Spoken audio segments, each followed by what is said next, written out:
अस्सलाम वालेकुम स्टूडेंट्स, आज हम next chapter number 6 acid basis alkalis and salt start करेंगे। एसिड बेसिस अल्कलीज और सॉल्ट ये आपके लिए न्यू टर्म्स हैं। हम स्टार्ट करेंगे एलिमेंट से। एलिमेंट जो है वो डिफरेंट तरह से एग्जिस्ट कर सकते हैं। एलिमेंट्स जब कंबाइन होते हैं तो उसके रिज़ल्ट में कंपाउंड्स की फॉर्मेशन होती है। जैसे अगर ऑक्सीजन जो है वो कार्बन के साथ और हाइड्रोजन एलिमेंट के साथ कंबाइन हो रही है और ख़ास नंबर ऑफ़ एटम प्रेजेंट है उनके, यानी कि specific number of atom present है। जैसे ग्लूकोज़ के मॉलिक्यूल, ग्लूकोज़ के अंदर C6H12O6 यानी कि 6 कार्बन के एटम, 12 हाइड्रोजन के एटम और 6 ऑक्सीजन के एटम प्रेजेंट है, तो वो एक कंपाउंड बना देते हैं ये एलिमेंट्स मिलके। इसी तरह से मिलियन ऑफ कंपाउंड्स इस दुनिया में एग्जिस्ट करते हैं और इन मिलियन ऑफ कंपाउंड्स को स्टडी करना वन बाय वन साइंटिस्ट के लिए बहुत डिफ़िकल्ट काम है कि वो सबको वन बाय वन स्टडी करें और हर किसी की प्रॉपर्टीज़ दें और हर किसी के बारे में उनका ट्रेंड और सब चीज़ें बताएं। इसलिए साइंटिस्ट ने कंपाउंड्स को डिवाइड कर दिया 3 ग्रुप्स में। First group is acid, second basis and third salt. इनको डिवाइड किया गया डिफरेंट ग्रुप्स में on the basis of their physical and chemical properties. सबसे पहले हर कंपाउंड की फ़िज़िकल प्रॉपर्टीज़ को स्टडी किया गया, देन उसकी केमिकल प्रॉपर्टीज़ को। फ़िज़िकल प्रॉपर्टीज़ में आ जाते हैं उनका मेल्टिंग पॉइंट, उनका बॉइलिंग पॉइंट, सबसे पहले टेस्ट, अडोर, ये सब चीज़ें उसकी फ़िज़िकल प्रॉपर्टीज़ आ जाती हैं। देन केमिकल प्रॉपर्टीज़ कि वो जब रिएक्ट करता है तो किस तरह से रिएक्ट करता है, कौन से आयन देगा वाटर के अंदर, ये सारी केमिकल प्रॉपर्टीज़ आ जाती हैं।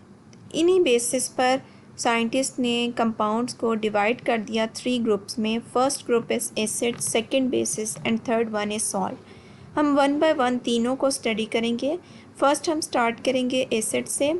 The word acid is derived from the Latin word acidus that means sour. sour का मतलब है तुर्शी, कि कोई भी ऐसी चीज़ जो आपको तुर्श जायका देती है, यानी कि टेस्ट जब आप उसको करते हो तो आपको कुछ खट्टा और तुर्श सा फील होता है, वो एसिड कहलाता है। और दूसरी चीज़, इस तरह के कंपाउंड जब उनको हम सॉल्यूशन में ऐड करते हैं, यानी कि जब हम उनका सॉल्यूशन बनाते हैं, वाटर में हम फॉर एग्जांपल ऐड करते हैं, तो वो हाइड्रोजन आयन देते हैं, वो भी एसिड कहलाते हैं। अब जो फर्स्ट चीज़ थी कि जिनका सोर टेस्ट होता है, वो उनकी एक फ़िज़िकल प्रॉपर्टी है कि हम उनके टेस्ट को डिटर्मिन करें, कि कंपाउंड को हम पहले डिटर्मिन करेंगे on the basis of its physical property, test की बेसिस पे, कि जो कंपाउंड्स जो हैं वो सोर टेस्ट शो कर रहे हैं उनको हम एसिड में दे देंगे, ग्रुप में डाल देंगे। लेकिन नेक्स्ट फिर हम उसको स्टडी करेंगे on the basis of their chemical properties, कि केमिकल प्रॉपर्टीज़ को भी हम स्टडी करेंगे, कि केमिकल प्रॉपर्टीज़ में आ जाएगा कि वो जब वाटर के अंदर डिज़ोल्व होंगे तो वो कौन सा आयन देंगे। अगर वो हाइड्रोजन आयन देंगे तो इसका मतलब है कि वो एसिड है। अब डिफरेंट एसिड मौजूद हैं हमारे इर्द गिर्द। For example first one is lactic acid. Lactic acid milk में प्रेजेंट होता है। Next one citric acid, citrus fruit में प्रेजेंट होता है। सिट्रस फ्रूट होते हैं लाइक लेमन, ऑरेंज, ये सब सिट्रस फ्रूट होते हैं, इसके अंदर सिट्रिक एसिड प्रेजेंट होता है। इसी तरह से एप्पल जब हम खाते हैं तो उसके अंदर मैलिक एसिड होता है प्रेजेंट। इस तरह से हम डिफरेंट ऐसी चीज़ें डेली बेसिस पर भी खा रहे हैं जिनके अंदर एसिड प्रेजेंट होता है, लेकिन वो एसिड हमारे लिए हार्मफुल नहीं होता। हमारी बॉडी ख़ुद भी हाइड्रोक्लोरिक एसिड प्रोड्यूस करती है विद इन द स्टमक, यानी कि स्टमक में हाइड्रोक्लोरिक एसिड प्रोड्यूस होता है टू किल द जर्म्स। वो एंटीसेप्टिक के तौर पे एक्ट करता है। एंटीसेप्टिक यानी कि जरासीम कश, यानी कि इस तरह का कोई भी मटेरियल जो आप जरासीम मारने के लिए यूज़ करते हो वो एंटीसेप्टिक कहलाता है। अगर आप कोई स्प्रे भी कर रहे हो किसी जगह पे किसी जरासीम को मारने के लिए तो वो एंटीसेप्टिक कहलाएगा। तो हमारी बॉडी के अंदर हाइड्रोक्लोरिक एसिड प्रोड्यूस होता है। वो हाइड्रोक्लोरिक एसिड यानी HCl एंटीसेप्टिक के तौर पे एक्ट करता है। वो हमारी बॉडी के अंदर जब फूड स्टमक में एंटर होती है तो स्टमक में उसके अंदर जितने भी फूड के अंदर जरासीम प्रेजेंट होते हैं, जर्म्स प्रेजेंट होते हैं, उन सबको वो किल कर देता है और इसके साथ साथ वो प्रोटीन की डाइजेशन में भी हेल्पफुल होता है। इस तरह से डिफरेंट हम एसिड्स जो हैं वो अपनी फूड के हिसाब से भी लेते हैं, के साथ भी लेते हैं, और इसके अलावा हमारी बॉडी भी एसिड प्रोड्यूस करती है। तो सारे एसिड जो हैं वो हमारे लिए हार्मफुल नहीं होते, लेकिन सारे हमारे लिए बेनिफिशियल भी नहीं होते।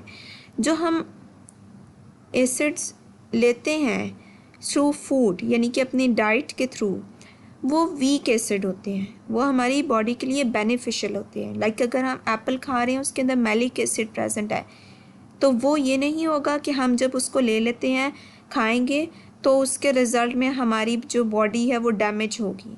लेकिन दूसरी तरफ अगर हमारे पास सल्फ्यूरिक एसिड है जो तेज़ाब है, वो एक स्ट्रॉन्ग एसिड है, हाईली स्ट्रॉन्ग एसिड, बहुत ज़्यादा स्ट्रॉन्ग एसिड है। अगर हम उसको लेते हैं तो अगर वो हमारी बॉडी के किसी पार्ट पर गिर भी जाता है, उसके हम फ्यूम्स भी ले लेते हैं, तो वो भी हमारे लिए बहुत ज़्यादा हार्मफुल है। तो एसिड जो है वो फर्दर स्ट्रॉन्ग एसिड भी होते हैं, वीक एसिड भी होते हैं। वीक एसिड जो है वो हमें हार्म नहीं करते, हमारे लिए हार्मफुल नहीं होते, लेकिन जो स्ट्रॉन्ग एसिड होते हैं वो बहुत ज़्यादा हमारी बॉडी के लिए हार्मफुल होते हैं। अब जो सेकंड पॉइंट है कि compounds which produce hydrogen ion in their solution, ये आप इक्वेशन के थ्रू देख सकते हो कि जब हम सल्फ्यूरिक एसिड को ऐड करते हैं वाटर में तो उसके रिज़ल्ट में वो H पॉजिटिव आयन देता है प्लस HSO4 नेगेटिव प्रोड्यूस होता है। तो जब भी कोई ऐसा कंपाउंड आप स्टडी करोगे जो हाइड्रोजन आयन दे रहा होगा वाटर में, तो वो क्या कहलाएगा? Acid. Next one, sources of common acid. अब ये एसिड हमें कहाँ कहाँ से मिल सकते हैं? First one organic acid and second one mineral acid. Organic acid हमें मिलते हैं थ्रू प्लांट्स एंड एनिमल्स, यानी प्लांट्स फूड प्रोड्यूस कर रहे हैं, अब उस फूड के अंदर जो है जो एसिड प्रेजेंट होगा वो ऑर्गेनिक एसिड होगा। और एनिमल, जैसे एनिमल्स के थ्रू आप मिल्क ले रहे हो, मिल्क से आप योगर्ट बना रहे हो, तो इनमें क्या प्रेजेंट है? लैक्टिक एसिड प्रेजेंट, और लैक्टिक एसिड फिर ऑर्गेनिक एसिड होगा। प्लांट्स के थ्रू आप फ्रूट ले रहे हो लाइक एप्पल, एप्पल के अंदर मैलिक एसिड प्रेजेंट है, तो मैलिक एसिड जो है वो एक ऑर्गेनिक एसिड होगा। और मिनरल एसिड इस तरह के एसिड होते हैं जो आप मिनरल्स के थ्रू लेते हो, जिनका सोर्स मिनरल्स होते हैं।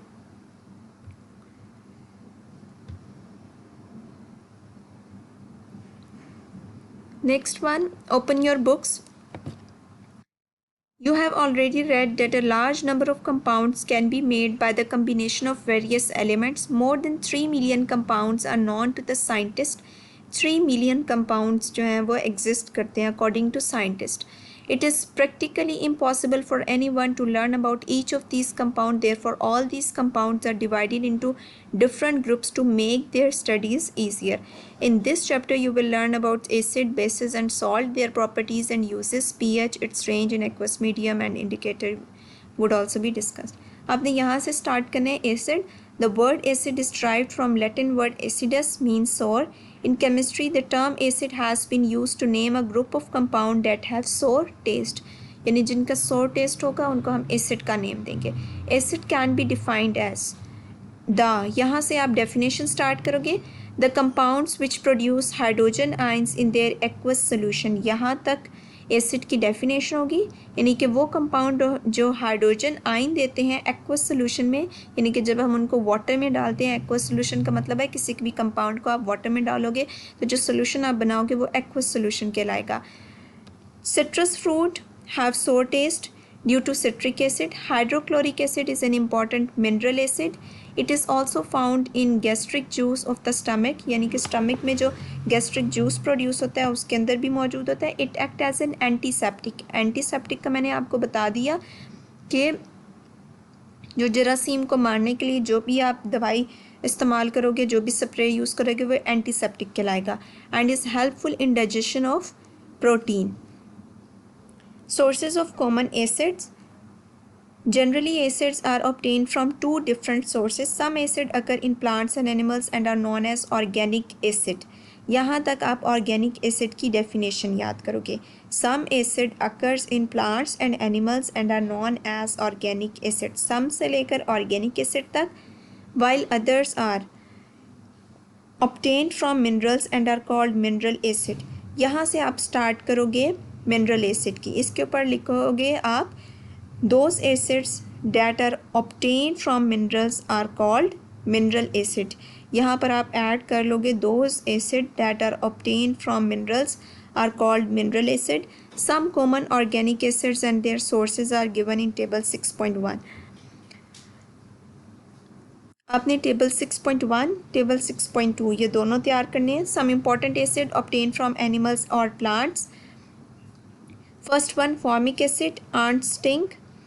Second one acetic acid. Acetic acid हमें मिलता है विनेगर से, विनेगर यानी कि सिरका। Next one oxalic acid tomato से। सिट्रिक एसिड सिट्रस फ्रूट से।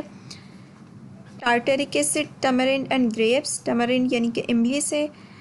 Lactic acid yoghurt. Malic acid apple. Stearic acid fats, यानी कि जितने फैट्स आप ले रहे हो उन सब के अंदर स्टेरिक एसिड प्रेजेंट है। तो आपने नेम्स और उनके साथ में सोर्सेस दोनों चीज़ें याद करनी है।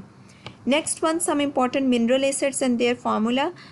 मिनरल एसिड्स जो हैं वो बेसिकली लेबॉर्ट्रीज़ में प्रिपेयर हो रहे होते हैं। Hydrochloric acid HCl, nitric acid HNO3, sulphuric acid H2SO4, phosphoric acid H3PO4। आपने ये नेम्स मिनरल एसिड के और साथ में उनके फार्मूला दोनों चीज़ें याद करनी है। और जो प्रीवियस पेज था उसमें आपने ये कंप्लीट याद करना है, यहाँ से एसिड से लेकर एंड तक। जो डेफिनेशंस मार्क है उनको एज ए डेफिनेशन याद करोगे, लेकिन बाकी सारा भी आप याद करोगे कि सिट्रस फ्रूट्स और हाइड्रोक्लोरिक एसिड इन सब के ये यूजेस भी इसमें आ जाएंगे। Thank you.